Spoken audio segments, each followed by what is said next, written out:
This situation has caused a lot of tension between my husband and me, and now I'm questioning whether I'm being unreasonable. I, 30F, gave birth to our first child, Olivia, 2 months ago. Being a first-time mom has been both beautiful and overwhelming. My husband, Jake, 32M, was incredibly supportive during the pregnancy and promised that after Olivia was born, he would be there for me every step of the way, especially during those challenging first few months. Before Olivia was born, Jake and his friends had been planning a bros-only trip for this summer, a week-long vacation to a cabin in the mountains for hiking, fishing, and bonding. When the trip was being discussed, I reminded Jake that Olivia would only be a few months old, and we would be deep in the newborn phase.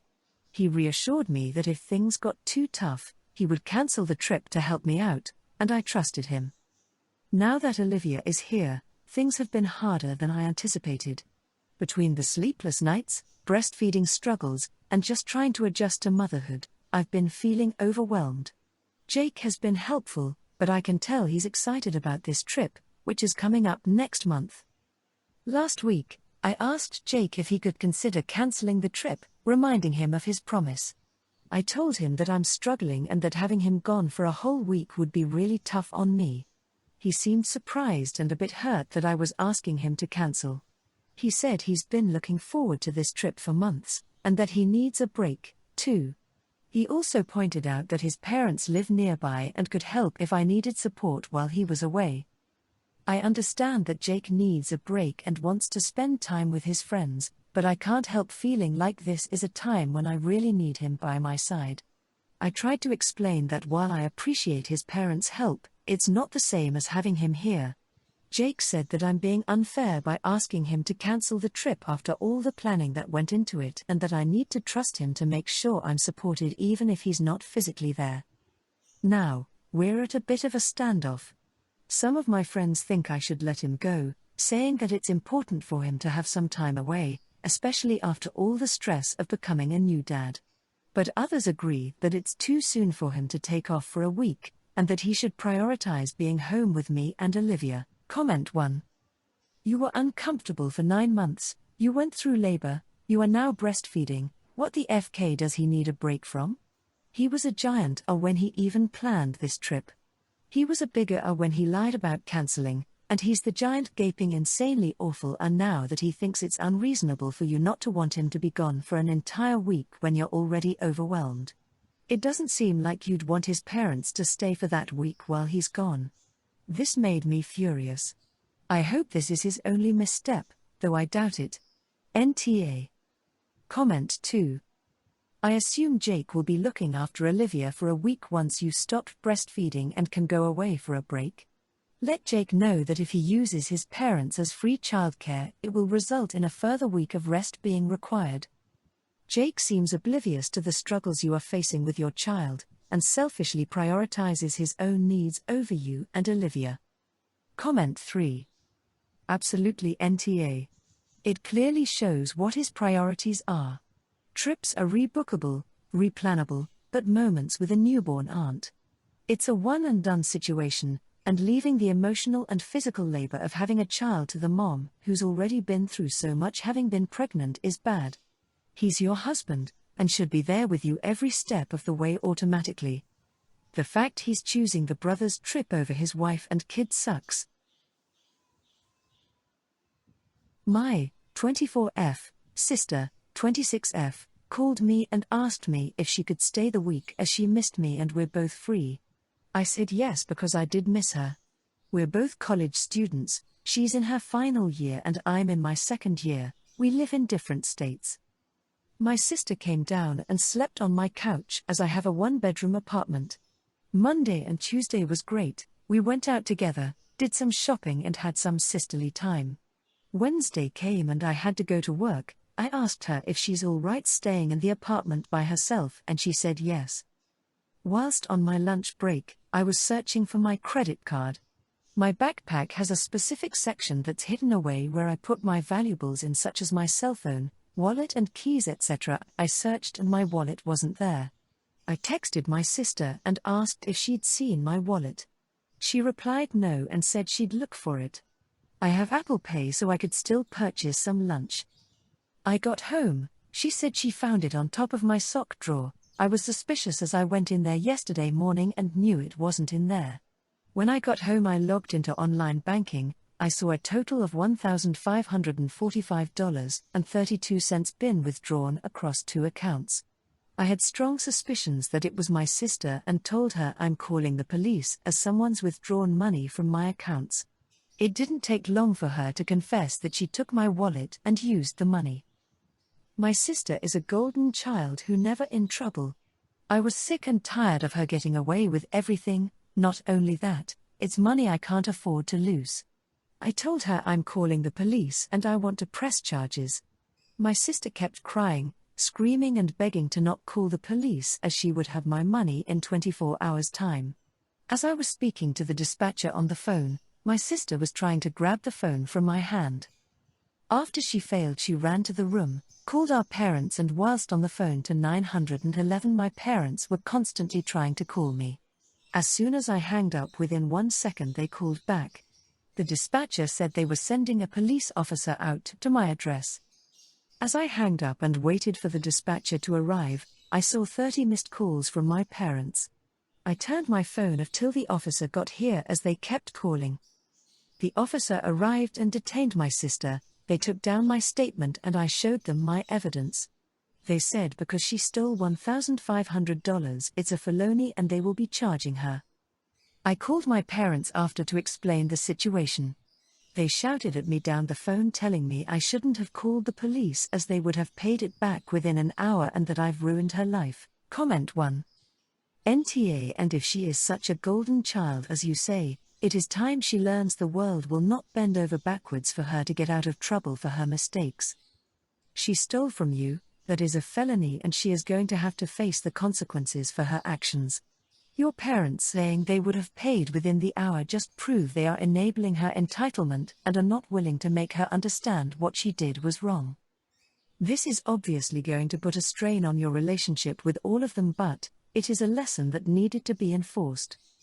Comment 2. This is not a mistake. Your sister is a thief and a felon. Stealing from family is particularly reprehensible. She knows how it will affect you. Your parents are facilitating.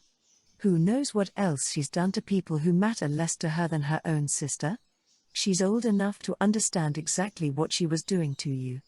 She needs to see some jail time. Comment 3. And the loss of $1,500 doesn't ruin your life? If they could so easily give her $1,500, why did she steal it from you? F them all. Since it's her first offense, I assume she'll just get a slap on the wrist and hopefully a lesson, but you've got a lesson to learn too. The sooner you can walk away from all these people, the better off you're going to be. My parents have 7 kids.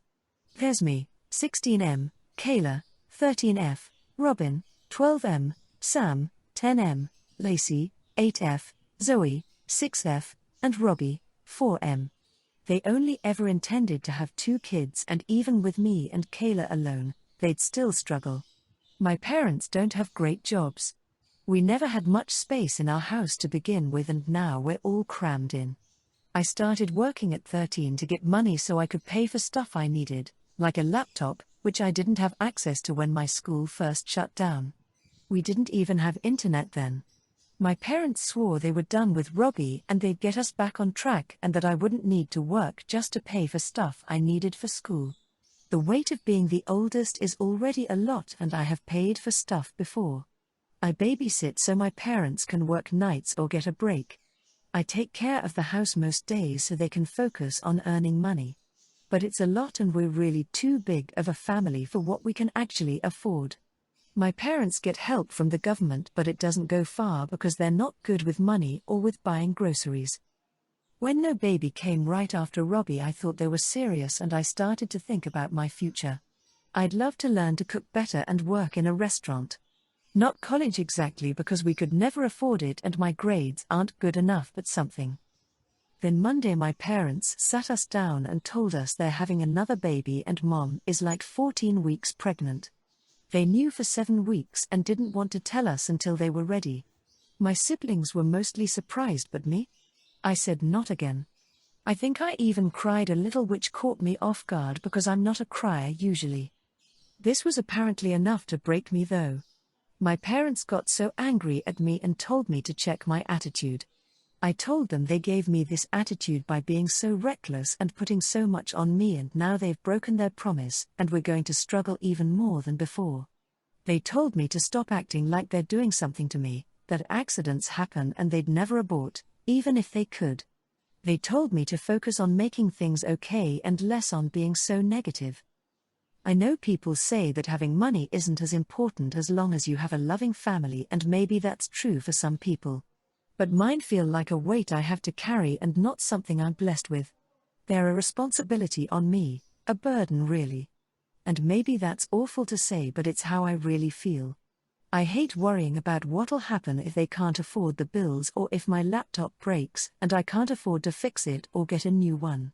Or what if we can't afford food, or we can but I have to pay for groceries instead of save. Comment 1, NTA. Your feelings are perfectly reasonable. You still need to think about your future. Don't let their decision to have another child derail you. Keep saving. Groceries are not your responsibility. Comment 2. NTA. Look after yourself and get out ASAP. Are they religious? I know plenty of kids from huge Catholic families with baby boomer parents, mostly with good incomes though, and what has surprised me is how the majority of them have made opposite decisions as adults, small families or no children at all. The pressure of having so many siblings really took the shine off family. Comment 3. NTA. You need to call CPS. Your parents don't have enough money to take care of their kids. You should not be helping. If they can't take care of their kids without your help, then you need to call CPS. What if you or someone else in your family is in an accident, comes down with a medical illness? What will happen then? You need to get help now. If you are struggling now, it can only take a moment before things come crashing down. Please, call CPS. I am a good baker. I enjoy making sweet treats for everyone to enjoy. My daughter-in-law, Emily, is very health-conscious, and even more so now that they have 2 kids. She is the type of person who avoids sugars, mostly eats organic, and avoids processed foods. When the grandkids visit, I usually make cookies or something sweet for them to enjoy. Every single time she sees them, she usually goes on about how they are unhealthy. We got into an argument about this a few months ago about not giving the kids junk. I pointed out everything is homemade and I am not only serving them cookies. My son stepped in on this and we compromised that the kids can have 1 cookie when they are here. This was good for a while until yesterday. The kids came over last night and I made a batch of cookies. They were cooling on the rack. Emily and my son decided to chat a bit before heading out. During that time, Emily went into the kitchen and threw away the cookies. When I asked her why she did it, she claimed I was doing me a favor since they are unhealthy. I yelled at her, saying that she had no right to throw away food that I had worked hard to make. She got defensive and said she was just trying to help. My son stepped in and told me to calm down, but I was furious. Emily left the room in tears, and now my son is saying I overreacted and should apologize. I told my son that I will not be babysitting until he handles this situation, and I will not apologize. Comment 1. NTA. How is throwing out food not an overreaction? Dill has a ferociously unhealthy relationship with food if she can't even control her actions around food that doesn't belong to her. Food isn't healthy or unhealthy, it's just food. If she cared so much, she could teach her child about moderation and making choices that are good for their body, rather micromanaging what the people around her consume. You've already come to a reasonable compromise regarding what the children eat while in your home. If the Dill apologizes for throwing out your food, it is only fair to apologize for raising your voice and or using unkind words, but she disrespected you in your own home. It's absurd that she thinks you would thank her for it. Comment 2. NTA. What in the world gave Emily the idea she could throw away cookies in someone else's home? She doesn't even have the excuse that she thought they were old or stale or somehow not good to eat, because you said they were on a cooling rack. Emily owes you an apology, because she clearly overstepped in your home. She has a right to say what she wants her kids to eat or not eat, but does not have that right over what you eat and what you have in your kitchen. Comment 3. NTA. If someone came into my home and threw out all the food I had just made, they would not be invited back. Even if she didn't want cookies, others in your home may have wanted some. I grew up with a mom who made everything from scratch. However, she and my dad were so strict about treats that when my sibling and I had access to them, we went bonkers. The initial compromise of one cookie per visit was a good one.